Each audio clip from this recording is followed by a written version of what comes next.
Up, folks, of Gator Country. This is none other than your boy David Soderquist, along with Andrew Spivey, and some breaking news hitting the University of Florida today, as it's showing that Billy Napier now is set to be Florida's official head coach. Spivey, how do you like that one, man? Love it, man. The best choice Florida could have got. The total opposite of what Dan Mullen was. But guess what? We're not talking about Mullen no more. There's a new head man in charge. This deal's been in the works for a while. Billy Napier was first reached out to by Scott Strickland at the South Carolina game. And this deal's been going. And here's what you need to know about Billy Napier. He's one of the most detail-oriented coaches that I've ever been around, that I've ever seen, and talked to. People that I know are very, very highly on Billy Napier. I mean, he's so attention to detail that he called Jim McElwain, who's one of his best friends. He spoke to Mullen. He spoke to Muschamp. He's spoken to former players. He's spoken to Strickland multiple times. He's spoken to everyone about what needs to happen at Florida differently. What is it at Florida that has hurt them from winning at Florida? What has helped them from winning at Florida? All of those things that he's talked to, it just shows how attention to detail he is. He's really just looking to have everything in place. And, you know, I said this to someone, he's a CEO. He's coming in to run the show. There's not, he doesn't want anybody in his way. And that's not to say you hand him the keys and tell him to go, you know, run this multi-million-dollar, program, but you give him the keys and give him what he needs to do to win and stay out of his way. Yeah, and I think that's what I like about Billy Napier. He's very, like you said, very detail-oriented. And the fact that, Florida, that's a hard job. I mean, being a head coach at the University of Florida is a hard job, having to deal, especially with, media, recruiting, the expectations. He's one of those type of guys that is very detail-oriented. And I like the fact that you had mentioned that, when he was signing his contract, he laid out what he wanted. And he got what he wanted out of his contract. And and going back and looking at the hires of Muschamp, McElwain, Mullen, this hire, it just feels different, man. I feel very different about this hire, and different in a good way. I think that Billy Napier is not going to be one of those head coaches that likes to lose. So if he's losing, he's going to make sure that obviously we don't lose. So he's not one of those guys that could go into a presser and he's not going to tell you, a runaround answer to something unless he's trying to, obviously not give anything away. But, yeah, man, just very, very night and day from Dan Mullen. And, yeah, like you said, we're not talking about Dan Mullen anymore on this podcast today. But overall, he's 39-12 as a head coach, 2-1 in bowl games. So does have a winning record, does have a way above 500 coaching record. And that's something you like to see as a head coach. And hopefully he can bring some of that here to Florida, man. Yeah, I mean, again, there's always risk involved when you hire any coach. There's no surefire coach that's going to win. I mean, there's no, when Alabama hired Nick Saban, they didn't think they were going to get what they've got. It isn't what it happens. I mean, it's just, there's too much going on to say, okay, well, one person's for sure going to be here or for sure going to win, yada, yada, yada. All you can do is put the best man there to do it. And that's Billy Napier. And again, to go back to what I've heard on Billy, and that is he is going to bring in guys that can recruit, but also coach. If you're not getting the job done, he'll let you go and he'll replace you. He has no problem doing that. Loyalty, I mean, it's big to him, but also at the same time, he understands he has a job to do. And he's the CEO. And at the end of the day, if Florida loses, it's on him. So whatever changes he has to make to do that, he will.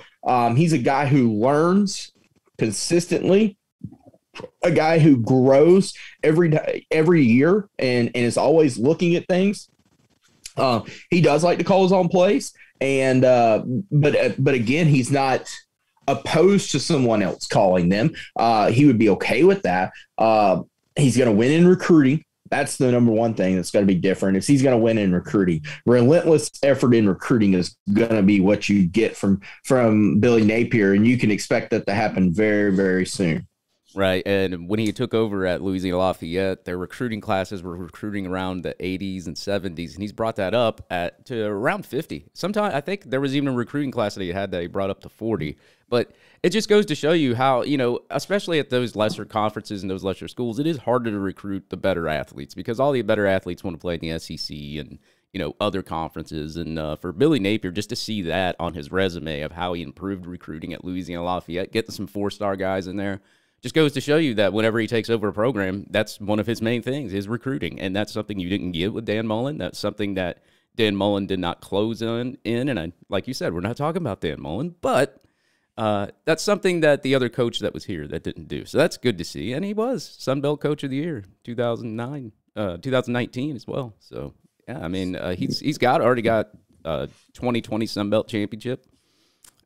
Championships of the West Division there. And that's another thing. He plans to coach that game on Saturday. Yeah. And that's, some people have said, why? Well, he owes it to his guys. Yeah. He owes it to his guys. Anybody upset about that's crazy. I mean, he's worked 4 years for this opportunity with those guys. He deserves that opportunity. Those guys deserve him, that opportunity to go and do this. So I'm happy with it. I think that you're okay with that. Obviously, he's not going to have to split his time, and he's going to have to start recruiting. Florida staff goes out on the road on Monday to start recruiting. Corey Bell's actually going out on the road to help recruiting. He's taking the place of one of he's taking. I guess he'd be taking Mullen's place, but he could be taking Hevesy or Grantham's place as well. And the rest of the staff will go out there. Obviously, they're going out in a lame duck situation where they don't know, if any of them will be back. In my opinion, there's possibility maybe one be back, maybe. And we won't speculate on that, but still, you got to go out and recruit. And Billy's got to start recruiting to have guys starting to visit the following weekend and, start telling guys, hey, watch my game on Saturday and envision yourself in my offense. That's what he has to start doing. The job is huge for Billy. There is a massive turnaround effort needed around here. Speaking of several recruits, they said, I hope he brings back the energy and the motto that the Swamp was all about. And you see former players saying the same thing about that. Right. Fear the Swamp, man. Yeah. Don't lose in the Swamp. Fear the Florida Gators. The Florida Gators should not be taken lightly. Fear them. On the recruiting trail, that Gator logo on your chest should mean something. And I think it's about to start meaning something very, very, very soon. It's a great day for the Gators, man. It really is. It's a great day for the Gators. Yeah, and the biggest thing about recruiting is relationships. And Billy Napier seems to have great relationships with kids. He knows what coaching in the SEC is about. He was at Alabama for a while. And, got himself a head coaching job from, being at Arizona State there as well. But, a guy that, 39-12 as a head coach, it's good. No matter what division that you're in. I mean, if you're playing in even Division II or Division III, having a head coaching record of 39-12 or something like that, it's really good as a head coach overall. So you're already getting a guy that knows the expectations, knows the, ways of recruiting, especially in the SEC, because the SEC is a different animal from the Sun Belt Conference, but he's been in the SEC and he has SEC experience. So I'm excited, man. As I was telling somebody here, and a lot of guys are out there saying, I have no idea if it'll turn out to be a good or bad hire, but you take that chance on hiring any head coach. And the initial, the initial response, from a work ethic and attitude standpoint, I love the hire. On-field results, you're always going to worry about with a new head coach. So, a lot of people were saying, oh, I don't, is our offense going to be the same if Dan Mullen leaves? Really, at this point, you have no choice. Like, you have to go hire somebody else. I mean, you're going to be stuck with the same problem over and over again until something changes, and nothing was changing with Dan Mullen. And that eventually led to his firing and Billy Napier here coming to the Swamp, man. I'm excited, man. I don't think I've ever been this excited about a coaching hire in a while. to be honest. Here's a Nick Evers. We're taping this live on Sunday as all that stuff's going. Nick Evers just hit me up through text. I'm excited. We were hoping this was the direction. Unfortunately, it worked out that way. We've been connected for a while, but I'm looking forward to spending some time with him very soon. Yeah. So there you go, man. Yeah, that's good. And Nick Evers is one of those quarterbacks that rose in the rankings. I think he started out in the 400s, and now he's in the top 150 on some sites. So, I mean, he's a quarterback that's climbed up in the rankings, and a guy that led this recruiting class and got some of these guys here. I even saw that Shamar James kind of liked the Billy Napier hire, but we'll see what happens with that one. But yeah, a lot of recruits from what I've seen on social media, they like it. A lot of players are already following Billy Napier on Twitter as of right now. So, I mean, from a standpoint of kids being excited and, players already were following him before he was even announced as hired. I mean, that's something good to see. So now the team's jumped on board. You're not going to have to worry about kids transferring. I mean, there probably will be some kind of transfers. I don't know. There may not be. All the kids may stay. But it's a good thing to see some of the main players like a Diabate and, Dexter, all those guys following Billy Napier and being excited about it. So, they're not transferring anywhere anytime soon. So that's a good thing as well. Yeah, kind of interesting. Did you see where Tim Brewster said this one was for you, Mullen? And Diabate quickly said, it was for who? Yeah, I did see that. I actually retweeted that. It was yeah, and I'm not going to make assumptions out there for any player, but I do not think Diabate was quite excited towards the end of the season for any of the coaching staff. But that's my opinion, and I can't say what a person or player is thinking because it's not fair to them. But yeah, you did see that. You see a lot of stuff on social media, and right now, Ross Dellinger had reported a team meeting has been called to inform the staff and players of Billy Napier's departure to Florida. So he's already called his team meeting. He's already informed his players, and Gators football's already posted it. Gator Nation, let's welcome head coach Billy Napier to the Swamp. So the official Florida Gators making Twitter making it news now. So yeah, deal is signed, sealed, and delivered. Guys that were all worried about LSU maybe jumping in there and getting old Nate from us, it didn't happen. And LSU's in a bad spot right now, aren't they, Spivey? Yeah, and Billy Napier will be coming to town December 5th for a press conference. He'll be coaching the championship game, as we've said, on December 4th. So do not expect to hear from Coach Napier before then. And again, I am fully on board with that. I don't think people understand that it's okay for him to do that. It's okay for him to coach that game. So does that happen?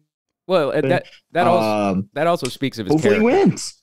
Yeah, I was going to say, yeah, that also speaks of Billy Napier's character to do that. To obviously coach his last game for his kids. I mean, I hate to bring up the DM name again, but some coach didn't do that and didn't want to coach his last game in the Swamp, which led to Greg Knox, like I said, being 2-0 as an interim head coach. Man, that's Superman there, Greg Knox. But yeah, man, getting a coach with great character. I like the hire. He's going to work hard. Obviously, I've said that, and I mean, it's just I'm excited, man. That's all I got to say is I'm excited.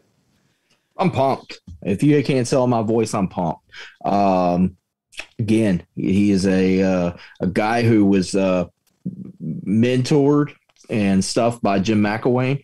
And I know a lot of people may not like it, but Jim McElwain was close to being really, really good getting this program going. So if he brings that philosophy to recruiting, great.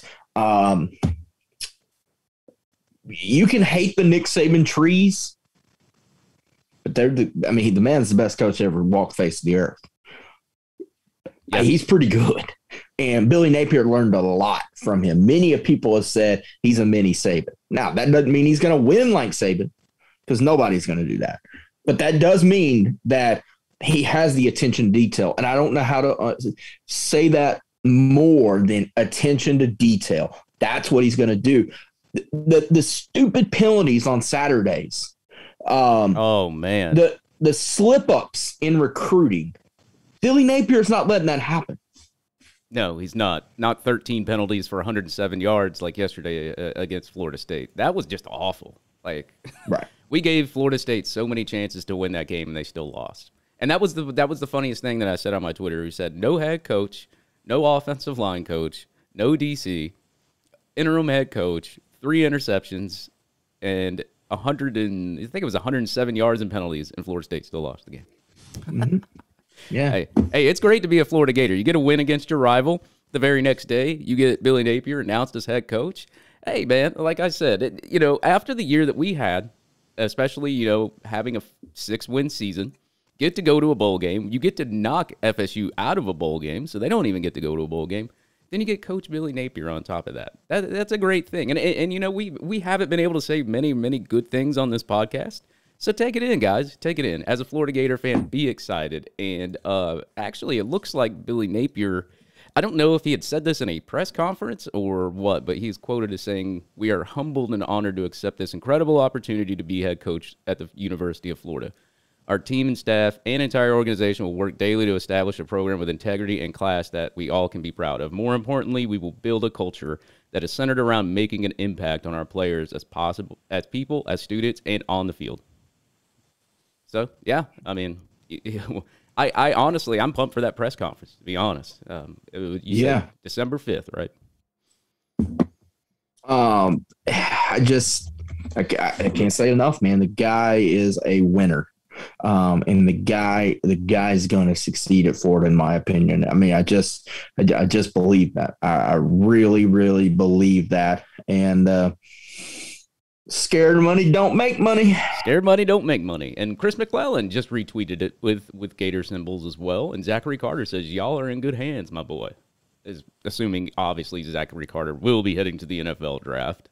But, yeah, man, it's good to see that players are already on board, staff's on board, and good to also see that Billy Napier was so picky. And from what I know, he was picky as anything in signing this contract and heading to the University of Florida. So right then and there, you already know the guy's got what he wants. And from what I have heard, and I don't know if this is true, Spivey, but I'll ask you. I heard that, there was something about recruiting budgets as well in that contract that he wanted established, wasn't there? Yeah, and I mean, somebody told me Dan Mullen could have had $1 million and he still wouldn't have used it all. Yeah. He just wouldn't have. Billy Napier's going to use it. Billy Napier's recruiting staff behind the scenes is going to be massive. It just is. Because, again, the more eyes, the more people you have talking, the more people you have going after recruits, the better your chances. Again, he won't be outworked. He won't be outstaffed. And he sure as heck won't be out energy. Yeah. That's just what it is. It's coming. Kirby knows it's coming. Kirby worked with Billy, so he knows what's coming. That's another thing. Billy knows what Kirby's about. Billy knows what Kirby's secrets are. He worked with him. What better way to do it than that? Also, hearing that a former Georgia staffer who is now with Billy at ULL will be coming to take Lee's spot, and she also knows the ins and the outs of Georgia's program. Right, and a big question is who is Billy Napier going to hire as his assistants? There are names floating around. 2 names I've heard: Knowles from Oklahoma State, and Beck, the Houston DC, are 2 names he's been talking to. Des Kitchings, the Atlanta Falcons running back coach, who was with him at Furman together when they were in college. That's a name to watch. A name that Florida fans should be familiar with. Chris Rump is a good friend of Billy Napier's, defensive line coach now with the Bears. Tom Herman's a name thrown out there. Don't know how much I put into that. Coach Sell, the Giants assistant offensive line coach, is a name to watch as well. There's a lot of names to watch that Billy Napier has. He has a gigantic coaching circle of friends already. Yeah, definitely. And yeah, like I said, you won't have to worry about recruiting. And as a matter of fact, I had gotten a call from my buddy Bill Sykes, if you know him. He used to be a former guy for Dave Waters there. He's a big recruiting guy. That's his main thing is statistics and recruiting. That's his whole thing. He called me up this morning excited. He was talking to me, man. He goes, hey, I think the deal's done and all that. And it wasn't official at the time, but you could just see the excitement in his voice, and he hasn't been excited for recruiting in a while. So, yeah, I mean, a lot of people say, well, I had one guy say, well, what has he done? I'm like, dude, the guy's 39-12. He's improved recruiting at Louisiana Lafayette. That's a coach you want. He's coached at Alabama. He's coached in the SEC. This is going to be his first big-time SEC gig as a head coach. And when you give somebody like that the recruiting prowess of Florida and, whatever he wanted in his budget and all the things that he had signed on his contract with a different staff, it's going to be a different team. But a guy like that with that mentality, the recruiting's already going to prove. Couldn't have gotten worse with Coach Hevesy, the way that he was recruiting. Couldn't have got worse when you're not sending Terry Honor letters of intent and, on National Signing Day when he's a top 50 player and he wants to come to Florida and you just don't send it to him because of your ego. So you're not going to get that with Billy Napier. You're going to get a guy that, if a kid, he's going to make sure the kid wants to play at the University of Florida, obviously does not want to transfer, wants to work hard. And the big question that everybody's having, too, after this hire is Anthony Richards transferring? Is Emory Jones transferring? We don't know. But Anthony Richardson did say he's still a Florida Gator when he was asked. I believe somebody had asked him, the post-game presser. I believe he asked him about the head coach, and he said, I'm a Florida Gator. So that's good news. And hopefully whoever we play in the bowl game, maybe he starts and maybe Billy Napier can get a good look at him. And, I like it, man. Lorenzo Lingard had an interesting tweet. What's that? He retweeted the Florida Gators account welcoming Napier. Lingard said, does he need help moving in? Question mark. And he followed that up by saying, not trying to be funny, just determined to play and ready to work. I'll be on social media platforms soon. This means a lot to me.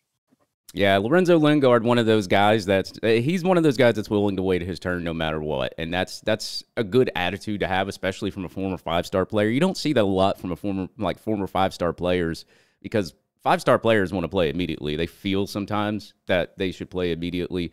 And the good thing about Lingard is he's that type of guy that's willing to wait. And you don't really get that out of a five-star recruit, especially Bowman. Look at Bowman. He's sitting there too. He's excited as well from what I know. But, that's the kind of attitude that, Billy Napier will instill at the University of Florida. He's not going to take people that I can't even say that they cry on social media, but people that, get on social media and just say things and all that. He's one of those guys. He's a no-nonsense kind of BS guy, and he's going to get the job done. Will Muschamp was kind of that same way. Unfortunately, it didn't work out here for the University of Florida. Couldn't find a right OC. But if you look back at how Will Muschamp recruited, he recruited pretty elite. Top 5, top 3 classes every now and then. And Billy Napier's that same kind of attitude and may not even be probably even a better head coach. So we might get a more vastly improved Will Muschamp here. And he does like to run the ball a lot from what I know and from what I've heard. So you got 2 5-star running backs there. And Damian Pierce, unfortunately, will probably be gone going to the NFL. So, I mean, with, Malik Davis, Naquan Wright, a couple of 5-star guys out there, man, giving that to Billy Napier. Just got to get that offensive line worked out there for him. But they Lincoln Riley is apparently interested in the USC job. Lincoln Riley, apparently, yeah. I think LSU has no better option besides him. I mean, who else do they have? I mean, everybody else has pretty much got extensions or are off the board. So, yeah. I mean, sucks for LSU, but I don't care. The Raging Cajun Network, I want to go. I think it's the Raging Cajun Review podcast. I want to give them a special shout out. They keeping us informed for the Billy Napier hire. They obviously don't like to see him go, but they like to see him come to a university, and they don't like LSU, so they'd rather him come to Florida than LSU. So I've been talking to that guy Josh and a couple other guys over there. They rant and rave about Billy Napier, and they don't want to lose Billy Napier, and they love Billy Napier. He's like an icon over there to them. But they understand what the SEC's like and what college football's like, and scared money don't make money, just like you said. That's right. Well, David, let's get ready to wrap this up. We're taping this in the middle of breaking news. We're gonna have more on it. We may get Josh from that Louisiana podcast to hop on with us. May get some other people. And like I said, I know a lot of people who know Billy or and have been around Billy, either from recruiting their kids or some former coaches that were there with Billy at Alabama. So see if we can, maybe drag one of them on as well and get some stuff going because it's good times for the Florida Gators, my friend. The Billy Napier era is here. Let's celebrate. Let's have good vibes going forward. Gators are going to a bowl game. Good to see that happen, and good to have things going in the right direction again. Let's make Florida football fun again. Right, especially after the year that we had, very upsetting, almost beating Alabama and then completely crashing and burning after that. It's been a tough year for Florida Gator fans, but now and then it's tough to see a guy like Ja'Cory Brooks win the game for Alabama against Auburn. And, when Ja'Cory Brooks should have been a Gator. Yeah, and he could have been a Gator too. I believe if Billy Napier is head coach, that does not happen. See, that's the things that we were talking about. That's what's improved for recruiting. But yeah, good win against Florida State. Going to a bowl game, we'll see who the Florida Gators play in their bowl game when it's announced. And it's great to end your season, especially when FSU don't have a bowl game and you're the one responsible for not them having a bowl game, beating your rival, getting a new head coach in here by the name of Billy Napier. And Spivey, I got to ask you a question before we end the podcast, man. Mm-hmm. You got a bowl? Probably Birmingham. Birmingham Bowl. You think we're going to be in the Birmingham Bowl? Probably. Well, I'll say this. I had a crock pot of chili in there, and I asked a bunch of Florida State fans if they had a bowl, and they didn't. So, they're not good. Okay, cheesy joke of the podcast is over with, guys. But for Andrew Spivey and for David Soderquist, this will end the GatorCountry.com podcast. A little bit of breaking news here. Billy Napier, the next head coach at the University of Florida. But you can follow me on social media, on Twitter, at SoderquistGC, and you can follow Andrew Spivey at AndrewSpiveyGC on Twitter as well. That'll wrap it up, folks, for this episode of the GatorCountry.com podcast.